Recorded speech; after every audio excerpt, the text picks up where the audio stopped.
Hello everyone and welcome to another episode of Get Out of Rap. Today I'm joined by Jillian Manner, and Jillian is a research fellow and PhD candidate at the University of Edinburgh and works with the Scottish Collaboration for Public Health Research and Policy. And we first came into contact over a year ago as I was one of the participants in, for her PhD work, a study called The Workplace Health in Contact Centres. Jillian, thanks very much for joining. Yeah, thanks for having me. It's nice to be on a podcast for the first time. And you have, as you mentioned at the start, you've got your baseball cap on. Yeah, representing Toronto. I noticed you always had yours on, so I stole it from my boyfriend just before we started recording. Mine's because I've worn them for years, but in the pandemic, I just started wearing them whilst working, and I have no hair. All my hair's gone, other than on my face and nostrils. What a perfect backdrop as well you have there. Yes, none of them are my books, but over the room, just in case you have questions. So before we get on to the fascinating work you're doing, and it's great to see some academic studies in contact centres, maybe just a little bit about yourself. So you live in Edinburgh, but how have you sort of come to this point now? What's your journey been? My background it's a bit confusing. So I'm originally from Toronto, Canada. I was really interested in kind of physical activity and exercise. So I did my undergraduate degree in kinesiology and health science at York University in Toronto. I originally wanted to go into sports medicine. And then I kind of graduated, didn't know what I wanted to do. So then I went and did a master's in public health. I did online through the University of Waterloo, also in Canada. But while I was doing it, because it was online, I figured, well, why not move to Edinburgh? Because I always wanted to live in Edinburgh. So I moved here and I started working for the Scottish Collaboration for Public Health Research and Policy. We call it SCPHRP, even though that's not actually how you pronounce it. SCPHRP for short. So I started doing work with them, and then I started to do my PhD. And I've always really been interested in kind of physical activity, sedentary behavior, kind of well-being in general. And one of the projects that I was working on before I started my PhD, because I was working as a research fellow, was a project called Stand Up for Health.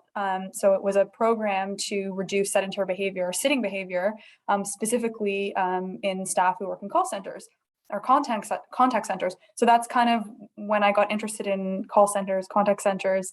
And so I started to do that project. And then the funding from that project kind of led on to a PhD. So I kind of wanted to continue doing work in call centers. That's kind of a quick tour.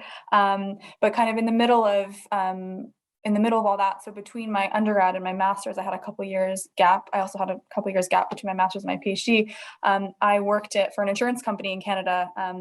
It was kind of a call center. So I was an intake case manager. So I had a caseload of people that were going off on short-term disability sick leave. So the client was a bank. So I basically dealt with all of the employees that were going off on short-term disability for the bank. So I had a headset and all that fun stuff. So a tiny bit of experience working in a call center environment. So I kind of had that background as well, which is interesting to then bring in to look at it from a research perspective. And the sedentary project, it's straight away my ears pricked up then, because it's kind of a common thing that people say in call centers is, welcome to the call center. You're going to put on 2 stone because everyone's always got a birthday and you are sat down for your entire shift near enough. So I bet that was fascinating as well. Yeah, I mean, I still don't know the difference in the stone, but I put on about 10 pounds when I started working in for the insurance company. And I was shocked because I'm extremely active. I work out every day. But it was just that transition from like, sure, you can work out in the morning. And there's evidence to show that, if you exercise out with your work day, it can help kind of alleviate the negative impact of sitting all day. But still, if you're sitting all day, it's still not good for you. So I saw that firsthand and I was very frustrated. What's that? Is it better to work out in the day rather than in the morning, or?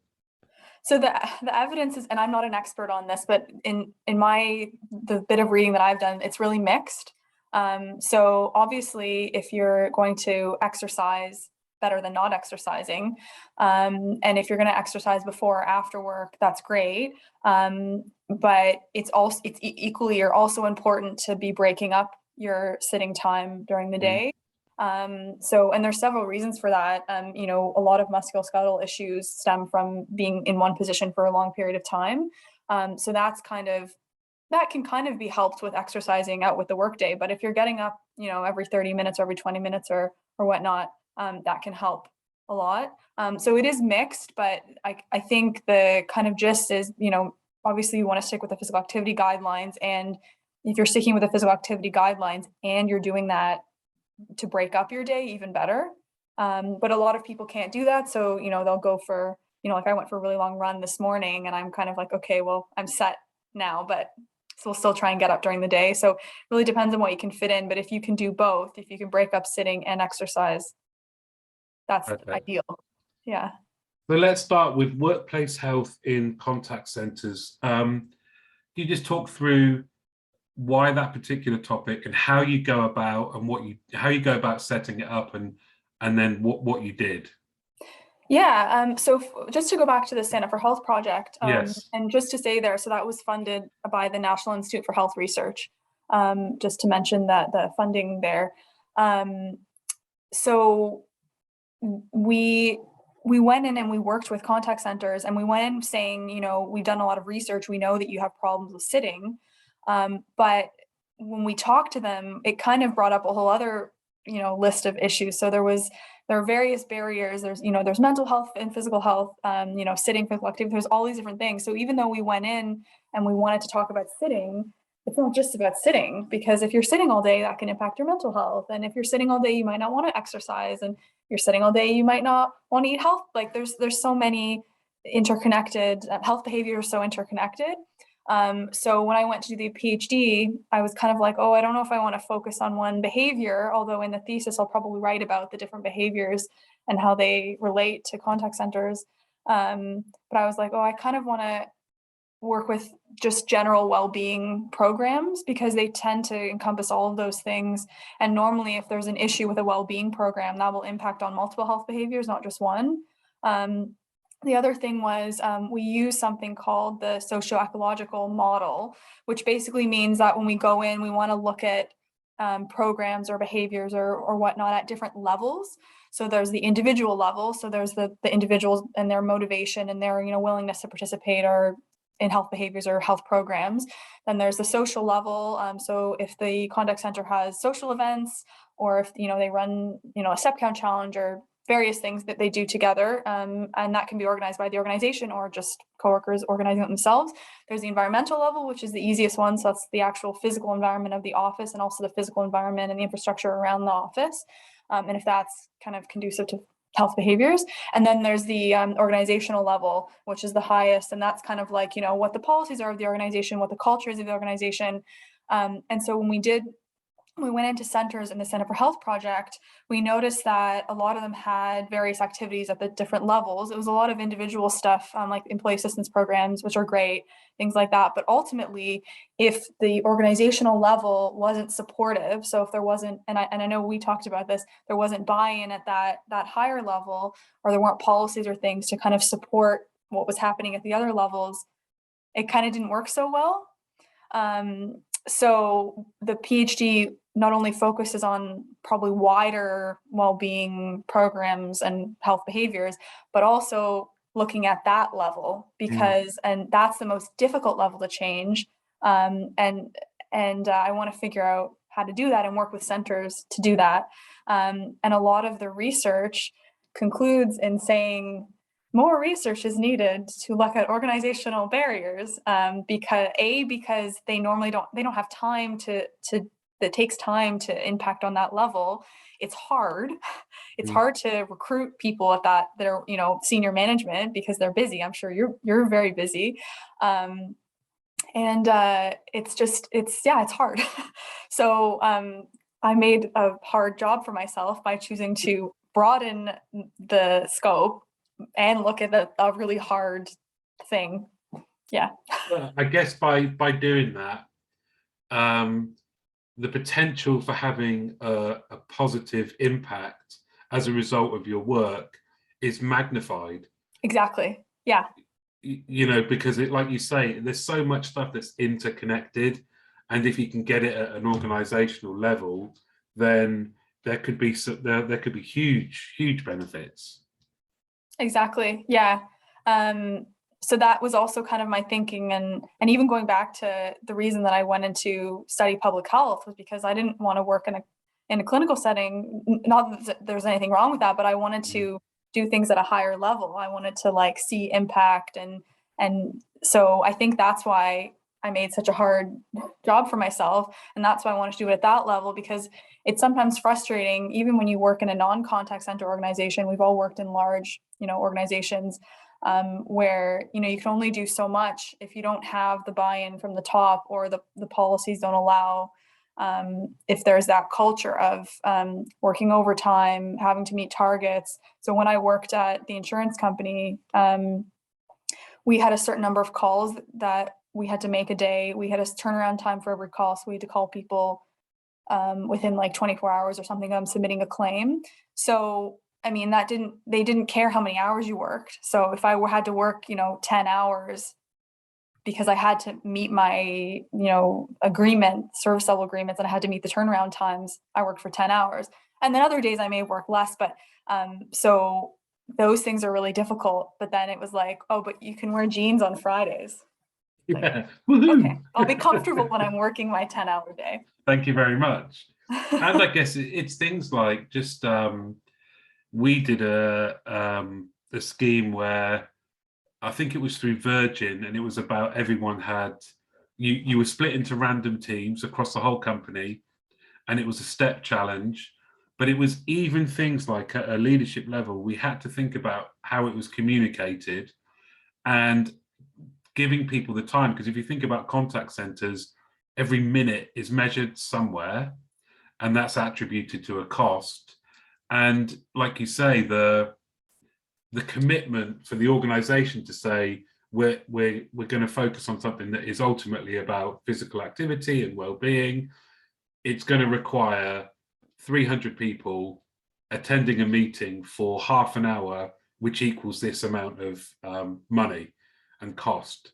Are we okay with that? Yes, but sometimes that doesn't happen, and things do happen on a more granular level, I guess, that what you've seen. Mm-hmm. Yeah, for sure. And that sounded a bit negative what I said, not to say they had other things that were great, and they had an employee assistance program.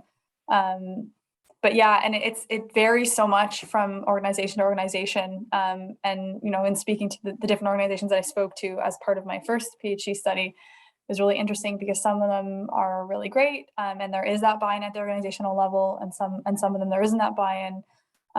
But I was actually pleasantly surprised, and I know that I've listened to a few of the episodes on your podcast, and you're really positive about call centers, and I think that that's really good because there's such a negative perception of them, and I had such a negative perception of them. I really, really did before I went in and worked with them.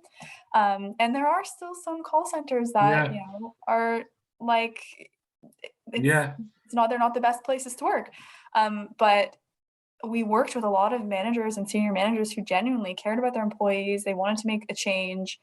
So I think, and you probably know more about this than me, but I think that the tide is kind of changing a little bit in the industry. Obviously not for all organizations, and it's so varied. It's a really good point. I think with all industries, there's good and bad. And yeah, you're right. I generally have a positive view based on my own experiences, but also the people that I've worked with for many years. But I don't think we should. I think the problem is you can say, I try and dispel some of the negative perceptions around contact centers, but I also think it's on us to be realistic and own some of the truths around it. A, that there are places that are maybe not as progressive, but B, even in a progressive environment where your well-being is well considered and the environment is great and you feel valued, the nature of the job itself, if you are on the phones, isn't great all the time, and I think we should just be open about that and say, say that's the case. However, you can have a great career. It can be made easier because of doing X, Y, and Z. And I think that's why I was so drawn to your study, because I've looked for academic studies around contact centres a lot and found a few, some really interesting ones about boredom and other things, but really there's not a great deal. And when you think that even just in the UK, I think there's 6,000 contact centres and just under 1 million people working in them. It's a huge industry without many studies having been done. Was that also appealing in when you chose it, or? Yeah, I mean, as a researcher, you always want to do research in an area that's new, because then you can be the first person, or you can have a bigger impact on for me, I want to have an impact on the industry. But actually, the reason that I ended up working with call centers was because the Stand Up for Health project, or the intervention, was designed by a group of master's students initially, in the Master of Public Health program at the University of Edinburgh. And the reason they picked call centers was because they wanted to look at sedentary behavior, and call centers had the highest levels of sedentary behavior as compared to other desk-based environment or office-based work environments. So that's why they picked them, because they were the most sedentary, and they wanted to deal with sedentary behavior. So that was the initial reason. And then when we did the project, I was working on the evaluation of the intervention, the Stand Up for Health project. And we worked with them, and then I kind of became interested in them because they're very sedentary staff members, but also it's such a unique environment, and it's really complex, and there's a lot of pressure on staff. And we felt that because it was such a unique environment and complex environment, any kind of well-being intervention or anything that we did with them could then be applied to less complex organizations or work environments. So that was also the kind of reason that we started working with them, and also the reason that I was interested in them. So I figured, if we work with the hard ones, then we can then, so I hope that the outcome of the research can be applied to other office-based, or I guess working from home, but traditionally office-based businesses. So hopefully it can be more. Yeah, that's great. That's brilliant. So take us right back then. How did you start? What did you do? So I finished working on the Stand Up for Health project, and I had kind of learned that it was really important to be targeting the organizational level. So when I kind of wrote the proposal for the PhD, it was, okay, I want to develop something or learn more about how to make change or at that organizational level. And a lot of students start off doing what's called a systematic review, where they basically it's a review of they review the literature, and they review other literature, and then they make an academic paper out of that. But I was really struggling to figure out what my research question would be. And I was thinking, the literature is really outdated now. Also, there's not that much stuff specifically on contact centers, which you mentioned. Also, there's this thing called COVID now. So everything's changed. So if I go back and look at the literature, it doesn't talk about hybrid working. So I don't know what's happening in call centers. So I was like, you know what, I need to talk to people. I need to just start off with talking to people. So I did the non-traditional systematic review route, and I just contacted, people like you who work in the industry, and also people who work like for the NHS, who work with call centers and, workplace health specialists, to see what's going on in the industry. What are the barriers? What were the barriers to kind of well-being programs before COVID? Are they the same after COVID? What are the new ones because of COVID? So it kind of became all about COVID. Hopefully it won't just be about that.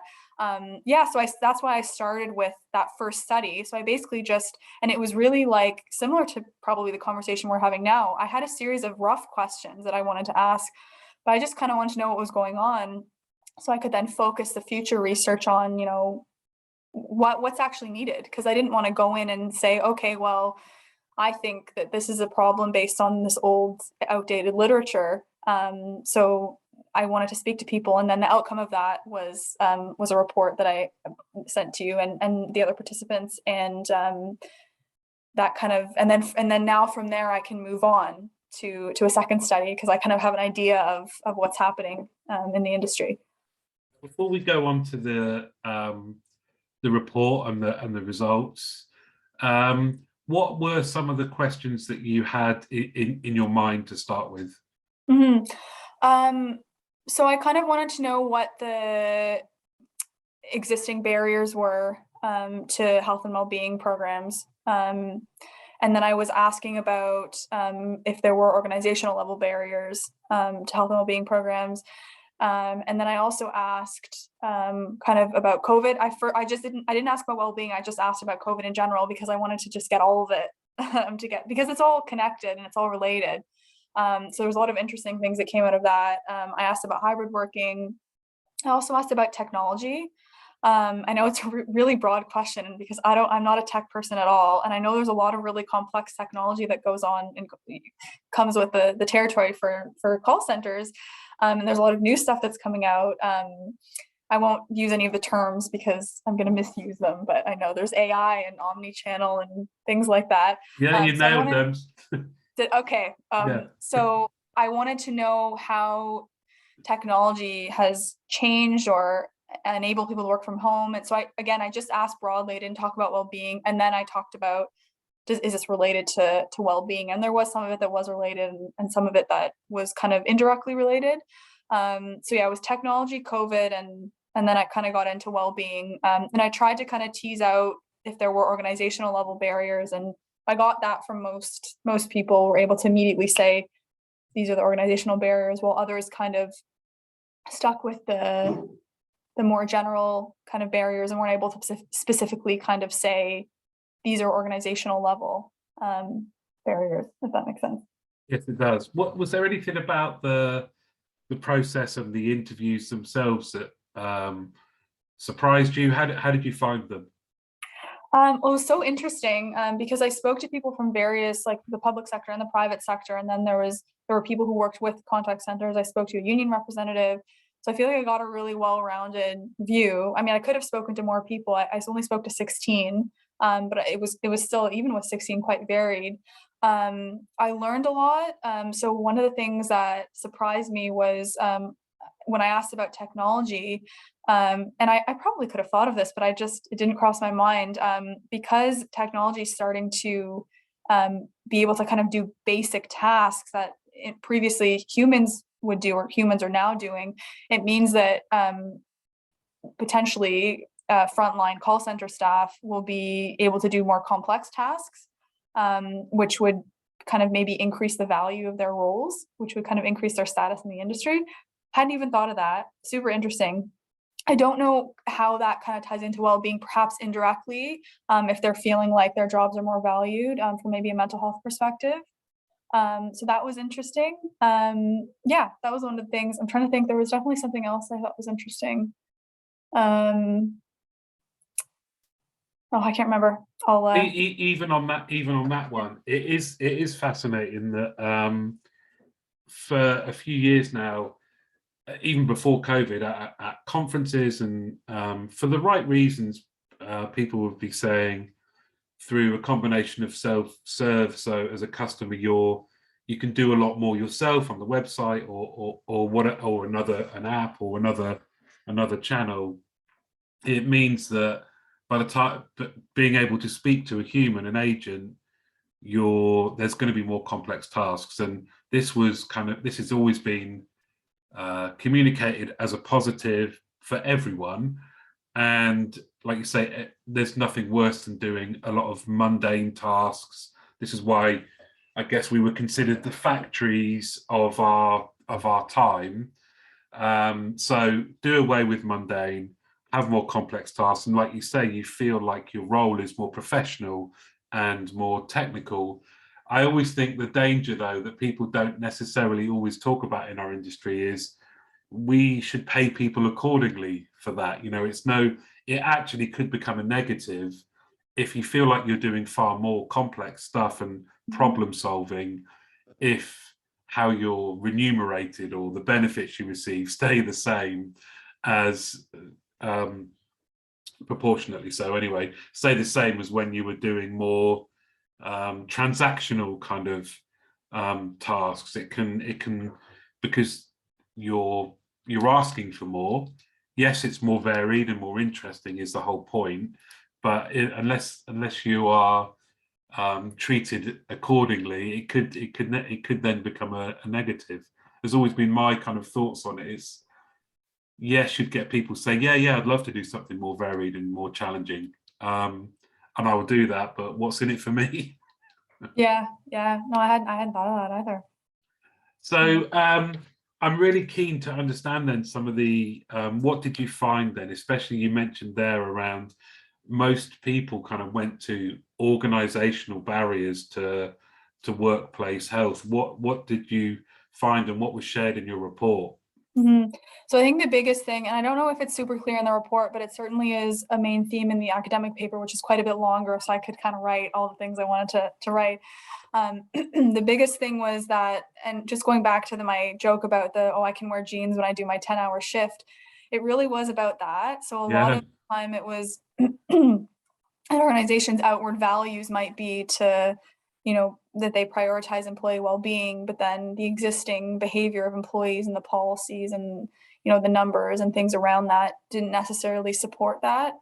And that was something that was before COVID. From working on the Stand Up for Health project, we kind of knew, and it's a really difficult thing to overcome. So, having a lot of, encouraging people to go for a walk at lunch, or, having ping pong tables in the office, or sending people equipment to do things at home or whatnot.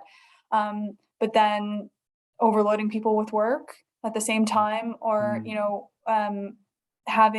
being really numbers driven, and the people at the top being really numbers driven, but then not understanding what those numbers necessarily mean, and how, if some sales are lower one week, it might not necessarily be because people aren't working hard enough. It's just because that's what that's what's happening with the economy, or that's what's happening with the wider well, that's just the way it is. Exactly. They're variables. So, and not kind of looking closer at that. So I think there was that kind of contrast of, we care about employee well-being, and I think it wasn't that they didn't care, there was a genuine care about it, but then not really understanding that there was a culture, or there were policies or whatnot at the higher kind of levels of the organization that kind of provided barriers to that. And that was kind of what I thought going into the interview. So I was quite happy that came out, because that was kind of what I was thinking after coming off of the Stand Up for Health project. So I think that was the main thing, was that disconnect between the kind of the outward values, but then what was actually going on, and the actual beliefs of the people at the top. And again, that's not to say that they were bad or they didn't care. There was just that disconnect, and that kind of maybe misunderstanding. And then, a lot of what came out of it was the numbers and the targets, and having a lot of work and being really busy, especially during the pandemic, depending on what type of call center you're working in. Some were more busier, and some weren't busy and were furloughed and lost their jobs and things like that. So it was really varied. But I think that was the main thing. And then the other thing that I thought was interesting, and I actually had heard this a little bit before from the Stand Up for Health project, was the struggles of middle management. And so when you go back to the numbers, middle management, obviously they've got teams below them, they've got senior management above them, they have the numbers. They have to encourage their teams and support their teams to meet those numbers. But at the same time, they're also the frontline people who are kind of dealing with their teams, and if they were struggling during the pandemic, with mental health, or if they needed support. So they kind of had were working overtime to, meet the needs of the people above them, and also meet the needs of people below them.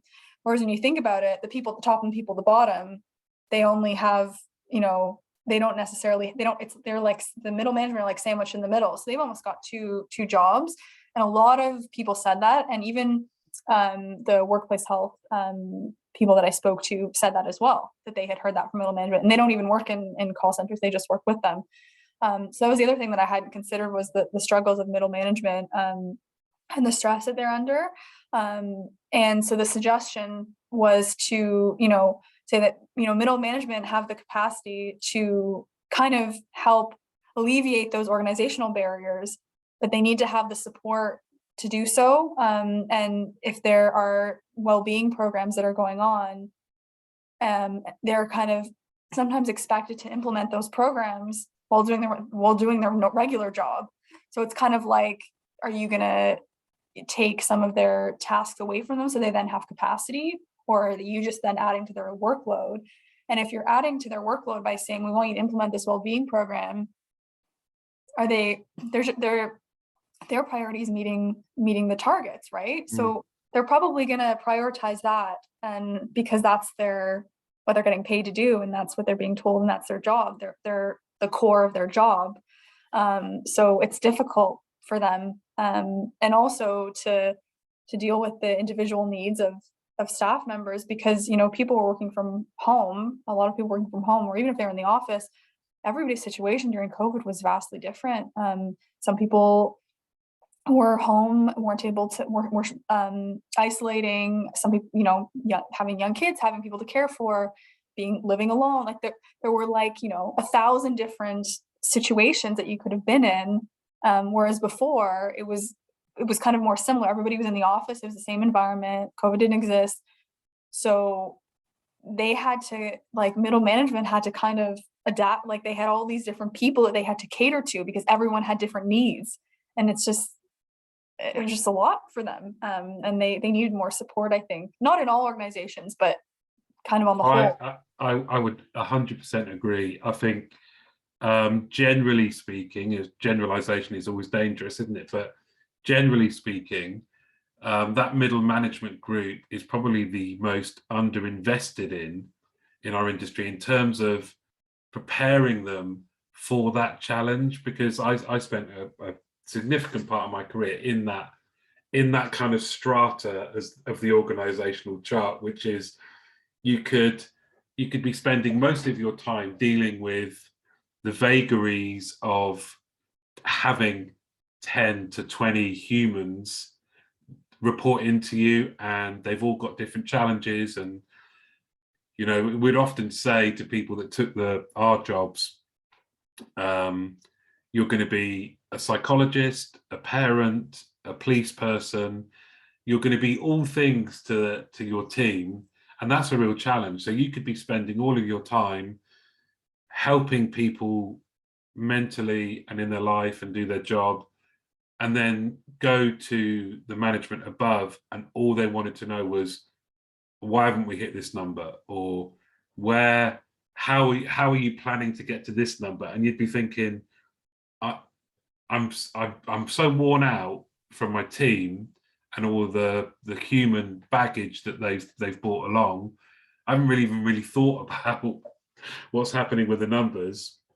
And your point's a really good one about the study sort of showing that the implementation of workplace well-being, or that lives or dies by that group. And often, whilst you'd be really interested and can see the benefits, any additional task was soul destroying at times, because you just think, how am I even going to do this? How am I going to fit this into my working day? And it's just a headache. So those sorts of things definitely resonated. Did you find people that had made some real headway? And if so, what were the sort of things that they'd done? I think a lot of the people that I spoke to said, we did as much as we could given the situation.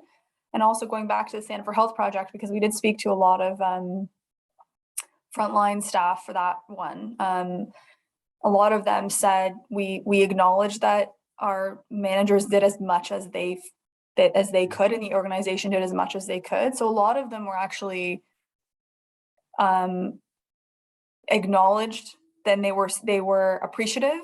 Yeah, that they did all that they could, given this, because it was tricky, when we were going in and out of lockdown. But I think a lot of them just did really WhatsApp, like what you were saying, like they were personally contacting their staff. And of course, that's assuming that the ones that had the capacity to do that, if they had small teams, or if the contact center was small and didn't have that many staff members. So I spoke to a few staff members actually from one call center, and their center is quite small, and they knew the staff members before. That was the other thing, was that if you had new starters, then that was a bit more difficult. But if they all knew each other and they were close and they had a good culture before going into lockdown, then it was easier, because they could then, be messaging their employees, and the employees knew they actually cared, because they saw them in the office and they interacted with them in person before. So I think a lot of them, when they had a healthy culture that supported well-being before COVID, I think that translated well during COVID. I think it was perhaps more difficult for the ones that maybe didn't have that culture that supported well-being before, because it's really hard to do that. It was really hard to do that while people were working from home, because you didn't have that same connection. It was hard to get engagement from people. So I wouldn't say that there was anything specific other than like doing things being more personally. I think it was more so like what they were like before COVID. Yes. And I'm really interested in the concept you said about the disconnect sometimes between an organizational level, the values and desire to evidence and demonstrate and live against the principles of employee well-being, versus activity and the normal operating kind of culture and procedures of contact centers. How, or is this the part of the next study in terms of how to address that? Yeah, so I think it is part of the next study. So the first one was mainly, I was trying to figure out what the problems were, and then the next study would be, okay, how do we then begin to solve these problems? So yeah, I think when developing well-being programs, there wasn't really a consideration of the organizational level, the barriers that could come into play. So again, for example, encouraging, a lot of centers send out newsletters to their staff that had, healthy eating and exercise advice, and that was great. But some organizations, or at some organizations, staff couldn't take the advice because they didn't have time, or they were stressed out because of their job or whatnot. I mean, there were very many reasons why. So it's kind of, to me, I feel like it's taking a step back and thinking, okay, what's the strategy for the organization? If you're going to do X, Y, and Z activities, you really need to think through, are staff practically going to be able to take part in these activities? Because theoretically, the things that were being sent out, sure, those are great, but can they actually do them? And also, a lot of organizations had the employee assistance program, where they offered some sort of mental health support, which is, again, great. And I think more and more organizations are starting to have employee assistance programs. I know in Canada it's quite standard. A lot of the organizations that I worked for had them, which is great. And there's that mental health piece as well. I think a lot of them come with counseling, which is great. But then is the counseling, and is your stress, and potentially has your mental health been aggravated by work? And then is the underlying problem actually work, not, your personal mental health? It's actually the work is causing you to, maybe you have a predisposition to some sort of mental health difficulty, and you may have needed that support anyways. But if you then have a stressful work environment that's aggravating that, or bringing that out when you perhaps didn't have those symptoms, or didn't have that diagnosis in the first place. So I think there was especially with mental health, it's really, and even to go back to when I was working for the insurance company, this was like 8 years ago or so, a lot of the claims that came through of people wanting to go on short-term disability were mental health related, and a lot of the mental health related ones were to do with work. So it's not to say that people were faking. I genuinely think, most people who called in, they had gone to their doctor, they had gotten a note, they'd gone to a psychologist, and they'd been diagnosed with some sort of mental health diagnosis, but it was it was aggravated by work. So how we assessed people, and sorry, this is a slight tangent, but how we assessed people to approve them for going off on disability, whereby they would get their salary, their full salary paid, which was great, was their level of function.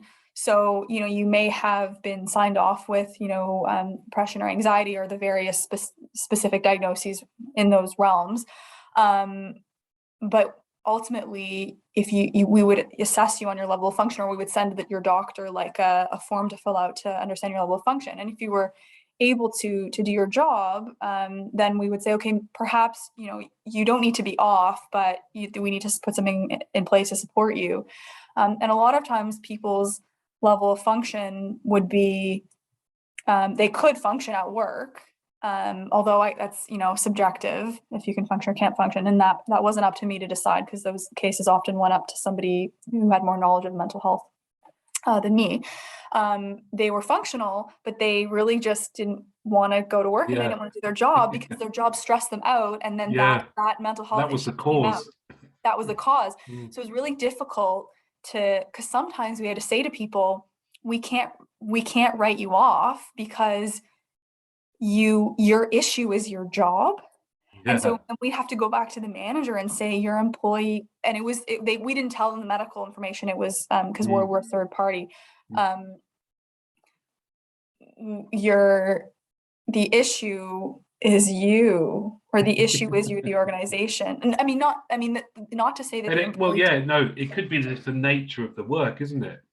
So it was really complicated then, because then it's like, do we, and a lot of times if it was really bad, of course we would, and the doctor was saying we would write them off, but it was kind of like, this is an organizational issue, because the culture of their workplace wasn't helpful for their mental health. So it's like, and it's nobody's, it's not the employee's fault. It's not necessarily the manager's fault. It's just the way that the way that the job is, and so it's really complicated when it comes to mental health.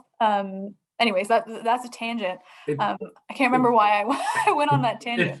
It's a very interesting tangent though, because it points to like we were talking about earlier. Ultimately, I think if you're in any position of responsibility within our industry, you want to make the best environment, the best culture, so that any team member engaged in activity is in a good space, right? But ultimately, you can't make the nature of the work different. You can't have every customer interaction being a positive one, because you can't tell the customers to be positive when the nature of why they're calling sometimes, or the majority of times, isn't because they want to ring up and tell you you're a wonderful human being and hope you have a nice day. They want something resolved, and it's not to say it's futile. It's just we've got to get the best thing possible. And you prompted in me something around employee assistance programs, because in my experience, often it's just that people aren't aware that they even exist. They don't have. There isn't enough done to let people know what's available. So more often than not, the take up and the use of them would be minimal, when in fact people could be using them just to kind of help them out all of the time. It's another area where I think lots of companies have them. They probably don't check on the usage as much as they should. But it's just great to see your kind of study being done. How long did it take you to complete that section of it, this section? So I think I started recruiting January 2021, and then I interviewed between, I think, February and June, or February and April, and then I had a straggler in June. So that was the interviews, and then we have to go through quite a rigorous process to analyze them. So we code them. I use something called Thematic Analysis. I'm not going to go, it's boring. I'm not going to explain details. So it took me a while. I mean, I sent you the report a couple months ago, so it took like a year. If I had just been working on that project, it would have been much faster, because I was doing other stuff. I work part-time, and and doing other stuff with the PhD, like a lot of reading and studying and things like that. It took a year, but it probably could have been done like in half that time if I was just working on that one thing. Yeah. When you look back now, did the pandemic help or hinder you? I think it provided an opportunity to do research on something new. So before, when I initially submitted my proposal, it was the same, but it was before COVID. So it was still, how do I help organizations to look at their well-being programs and understand the organizational barriers, and looking at that higher level and how to get buy-in from that level to make them more sustainable. But then kind of COVID happened after I had submitted it and after I'd been accepted. So then it was kind of like, okay, well, it's the same idea, but what's going to come out of it is how can they support employees in well-being programs in a hybrid working context? So I think the need for the research increased because there is very little research now. Contact centers, hybrid working, like there's probably nothing. I think there might be other people looking at contact centers, maybe like one or two other people in the UK. So it increased the need. So I was actually like, you know what, this is not that the pandemic was good, but in terms of the need for the research, and I think it made it easy to recruit for the first study, and it's actually made it easier for me to recruit now for the second study, because people are now more concerned with well-being and more concerned with mental health, because nobody knows what to do because it's a different working world now. So it's been super interesting for me, and I hope that at the end of the PhD, and I'll produce various other reports after each study that I do, and obviously there'll be the thesis and whatever comes out of that. I think people will be more interested in it, which is great for me. And hopefully it'll have a bigger impact on the contact center industry because it's really, really needed. And that's a really interesting point from your involvement and all the time you spent doing this.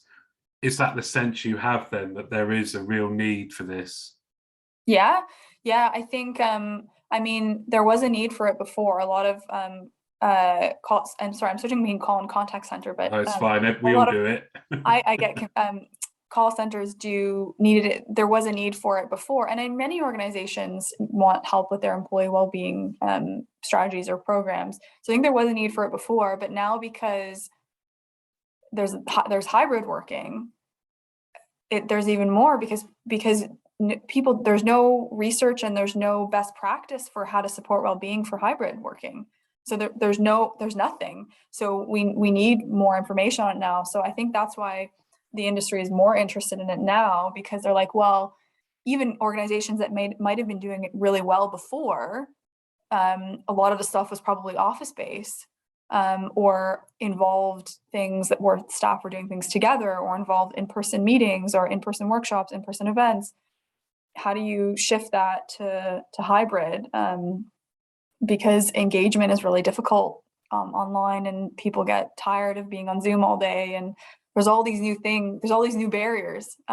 So yeah, I think it's more, that's why it's more important, because people just don't know what works anymore. And we've mentioned the report a lot. What was, can you just explain what that is? What is the report? Yeah, so I did 16 interviews with people who work in and with call centers across the UK. And then the report, I basically analyzed the interviews and I coded them, and then there were themes that came out of it. And so the report is basically a summary of, it talks about why I did it and kind of the summary of the PhD. And then it goes through, summarizes all the themes that came out of the interviews. And then at the end, it kind of talks about implications for future research, and also what the themes potentially mean for the future of the industry. And there are various themes. I specifically talk about kind of technology, because I asked about that, hybrid working. I have a section about the reliance on numbers and metrics, and how that impacts on well-being. There's also a section on leadership, which ties back into the numbers, and talks about things like leading by example. So when organizations had leaders who actually participated in the programs, or were healthy and had good health behaviors, it was really good because that filtered down.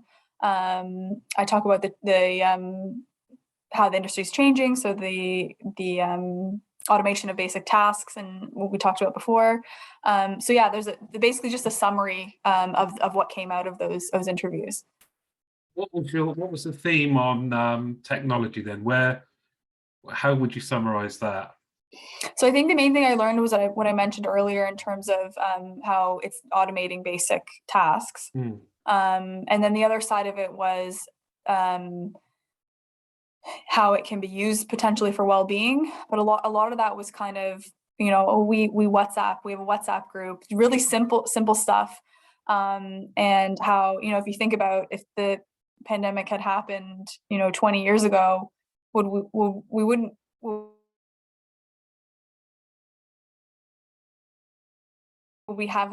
it's great that we have the technology in place to transition so quickly to hybrid working. So there was because it could have been worse. So there was that, and there was all the different ways to kind of connect with employees online. So that was the other side of it, but it was really a lot of informal communication. And then also, the use of Microsoft Teams, or I think there are other similar ones, and instant messaging within the work environment, and then with the WhatsApp as well. So yeah, more just communication related for that side of it. And how is the report available? Can people listening to this obtain it? So I believe and I'll have to double check if I can say this with them, but I believe the Call Center Management Association are publishing it on their website. So I'm not sure. We will also be publishing it so SHRP has a website, so I'll probably also put it on the SHRP website as well. Yeah, and as well, if anybody's interested in, before it's put on any website anywhere, they can contact me and I can send it to them if they'd like. So they can send it to my email. Will you put my email on the? Yes, by all means. They can email me if people are interested. They can email me and I'll send them the report. That's great. And you mentioned as well that the report is just a very small summary of a big academic piece of work that you've been doing. And have you started the work into solutions, or not solutions per se, but the next steps, or is that kind of to be done? Yeah, so the second study would be kind of the solution. So I have started that. I'm just recruiting for that right now. So that's going to involve a series of 4 workshops. And I'm going to use something called the 6 Squid Intervention Development Framework, which is a research framework for developing interventions or programs. I'm going to work with 2 or 3 call centers, and I'm going to do 4 workshops with senior management. And that was the criteria, was because I want to work with senior management in first identifying because I have an understanding of what some of the barriers are based on the first study. But in the first workshop, it would be identifying the specific barriers for that organization and figuring out what their biggest gaps or problems are. Or it might just be that they have a program that's working and they want to enhance it. So kind of figuring out what they want to work on and how I can help them do that. And then the latter 3 workshops will just be developing that. So understanding exactly what barriers you want to overcome and then how we're going to overcome them. So that'll probably take about 6 months. So I'm recruiting for that now. I have 2. I'm starting at the end of May though, so it's quite soon. Although I may start a cohort a bit later if there's more interest. So it's basically just working one-on-one with a couple centers to kind of, through a systematic process, to kind of figure out how to help them with their specific barriers to well-being programming to help them be more sustainable. And I'll bring in what I learned from the first study and kind of present that to them, and then we can talk more about that in the workshops. Did you say you're still looking for? Because I imagine after hearing this, you might get people saying that they'd want to take part. Potentially. So I have I only have capacity to work with 2 or 3. So I think I've got 2, but I'm not sure. So I am still recruiting. By the time this comes out, I may have already finished, but still happy to hear from anybody who's interested, and see if I have scope at that time. And that then takes 6 months. Then what? So so that's study 2, and during that time, I may conduct a rapid review to help inform, depending on what each organization decides they want to work on. I might go back to the literature and see if there's kind of evidence on whatever area we end up looking at to help kind of inform the workshops and figure out what would be best for them to do. And then, yeah, that's essentially the end of my, excuse me, that's essentially the end of my PhD. Would be working for 6 months with a couple centers. And by the end of the 4 workshops, we would have developed and tested an action plan to help overcome some of the barriers for each specific organization. So that's kind of the end of that. That's kind of the end of the PhD, would be doing like a case studies with a couple centers. And you can I nail you down now? Can you come back on and kind of share the results if you're able to? Yeah, of course. It might be in a year or 2, because these things take, as you know. Yeah. But I'd love to come back on.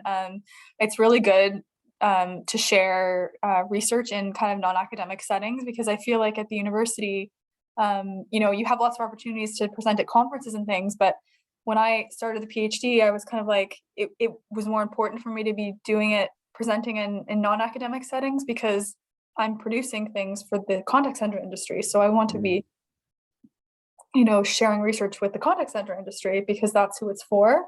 And at SCPHRP, we really like to share research in non-academic settings and work with non-academic partners. So yeah, the short answer is yes, I will come back.